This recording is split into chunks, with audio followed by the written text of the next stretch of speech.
From the earliest writings of man, we know that the human race has been comprised of the haves and the have-nots. When I was a kid back during the Great Depression, I was obsessed with a desire to know what invisible something separated the haves from the have-nots, being a have-not. I wanted to know why so few managed to be well off financially in a country where success is available to everyone. For example, in checking the Statistical Abstract of the United States, published by the Bureau of the Census, I discovered, just lately, that only 10% of the men in this country, 65 years of age and older, have incomes of $6,000 or more a year. More than 80% of all men 65 or older have incomes under $4,000 a year.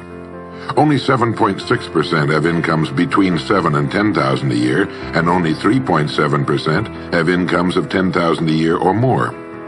A man starts his working career in his 20s, often earlier. He's fortunate in that he lives in the free world. He has better than 40 years to make the grade financially in the richest country on earth.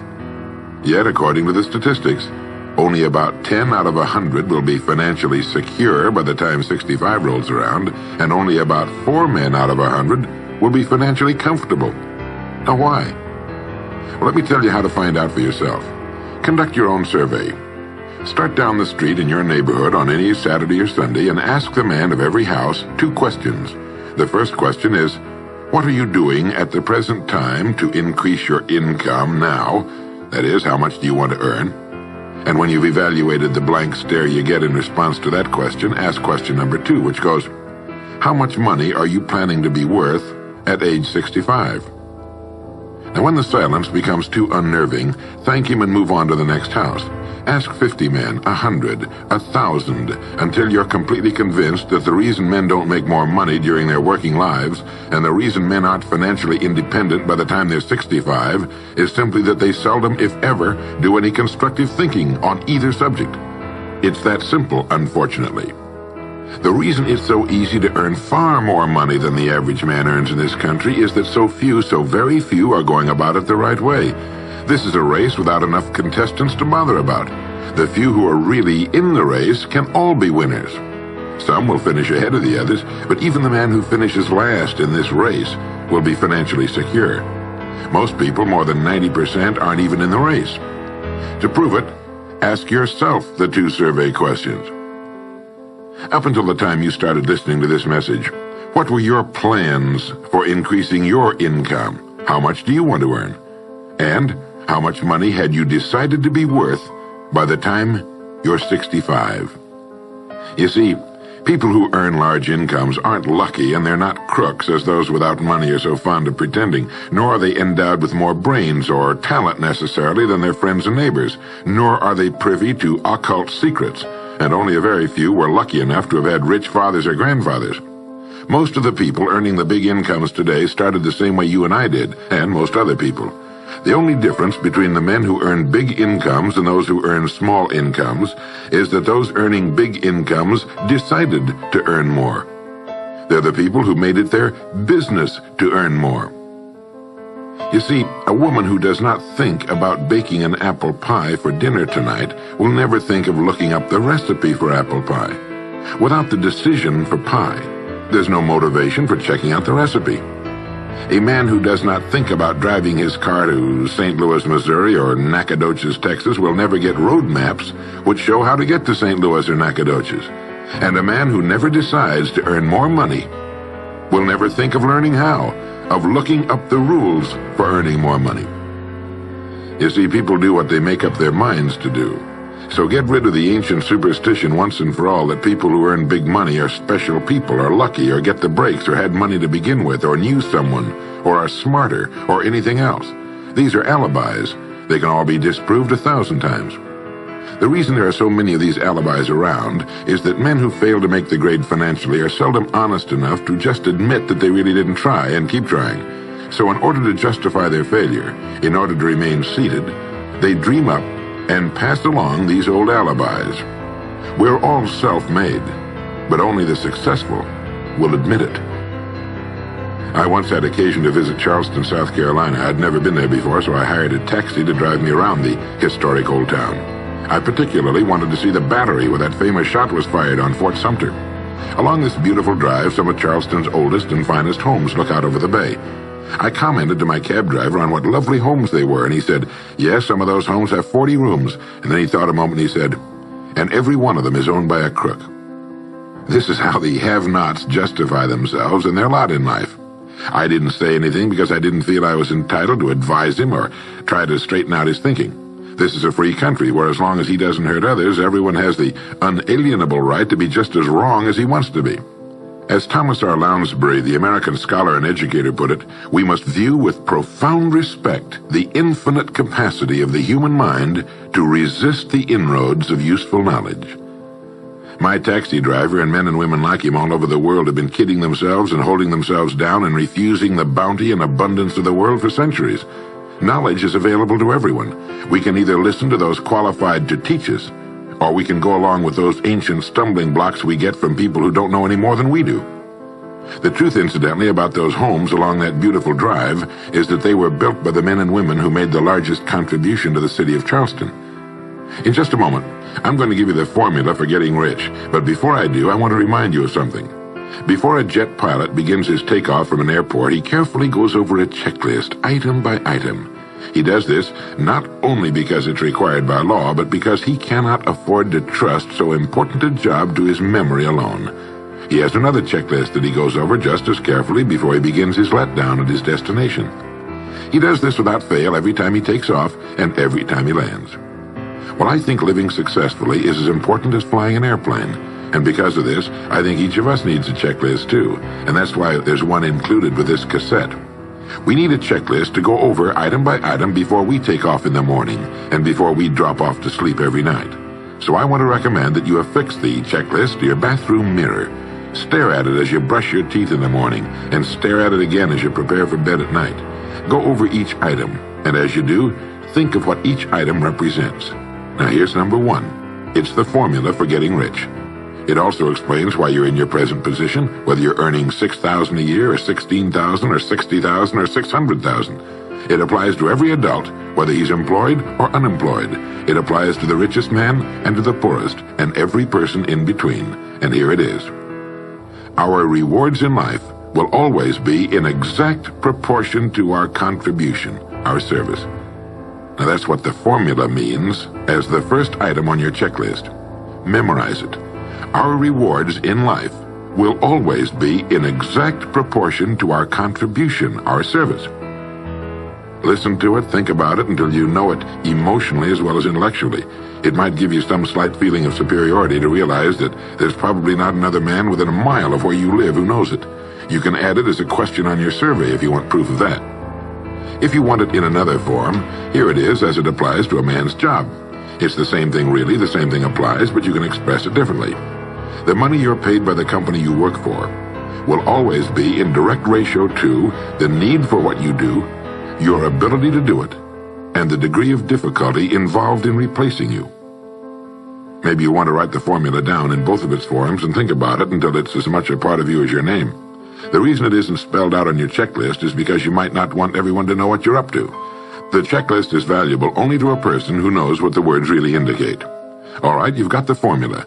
As you think about it, its meaning will become clearer to you. With the formula, there are two rules which must be applied to properly use it. This formula, together with the two rules, is your recipe or your roadmap to earning all the money you really want. Now let's take a look at item number 2 on your checklist. And I'm serious about your putting this checklist on your mirror. You'll notice it's pressure sensitive. Item number 2, the gold mine. The Pulitzer Prize-winning playwright Archibald MacLeish in his play The Secret of Freedom wrote, "The only thing about a man that is a man is his mind. Everything else you can find in a pig or a horse." Strong words, aren't they? But as long as you live, you'll never hear a truer statement. The key to every human being's success lies in his mind, the gold mine between his ears. One idea can make you rich. A lot of good ideas can move you steadily upward in the work you do, and ideas are free. Now just think, there's nothing now being done commercially that will not be done better, much better in the years ahead. Next year's homes and most of what's in them will be better than this year's. Next year's cars will be better. Next year's manufacturing, distributing, marketing, and selling and advertising should be better. Nothing is now being done as well as it must be done in the future, and every innovation, every new improvement will be somebody's brainchild. Now, what's your specialty? How many good ideas have you come up with during the past year? If you continue on as you have in the past, where will you be and what will you be earning, say, a year from now, 5 years from now? Every day of our lives, we walk or drive by more opportunity than we could develop in a lifetime, in 50 lifetimes. Back in the 20s, Sinclair Lewis wrote that you can kidnap a man, blindfold him, take him to any city in the country with a couple of notable exceptions, put him in a chair in the downtown area, take off his blindfold, and he could sit there a week and not be able to tell you what town he's in. The streets are all alike. The buildings are all alike. The businesses all look alike. This is still largely true today. The reason for this being that most businessmen in this country are playing a game called follow the follower. If a man goes into business, no matter what line it happens to be, the first thing he does is make certain that his place of business, outside and inside, looks exactly like every other place of business of that type in the country. Do you know why? It's because he's been playing copycat since he was a year old and does it without thinking about it. For the same reason kids dress alike in school. He wants to be one of the gang. He doesn't necessarily examine all the business establishments in his field and pattern his on the one outstanding example, the one that inspires him, the one that he can really believe in. He just does what everybody else in his business is doing, and by this simple process, he guarantees his own mediocrity. Whose drum are you marching to, if indeed you're marching to anyone's, and why? Remember, whatever you now do for a living will be done differently, quite differently a few years from now. Never in the history of mankind have the opportunities for all of us been so great. But the great majority of people will be the beneficiaries of progress, not those who bring it about. Which group are you going to belong to? If you want to be a contributor, not just a beneficiary, here's the first rule. It appears on your checklist as the gold mine. So, think. Think deliberately and with a purpose. Use the gold mine between your ears. Begin by thinking at a special time every day. Back during the Depression, a New York lumber dealer was growing rich while other lumber dealers were going broke. When asked how he did it, he said, "Every evening when I get home, I close myself up in a quiet room, sit in a comfortable chair, and ask myself, how will my business be conducted 10 years from now? Then I try to do it now." Instead of competing with every other lumber dealer, which is what they were doing, he was creating. He was doing the very thing man was designed to do, the very thing man does best. A company growing at the rate of 10% a year will double its size in less than 8 years. But a man can improve his effectiveness 50% or 100% a year or more. The experts tell us that every one of us has within him deep reservoirs of ability, even genius, that he habitually fails to use. Well, let's begin now to reach into these deep, rich areas of pure net profit and use more of our real abilities.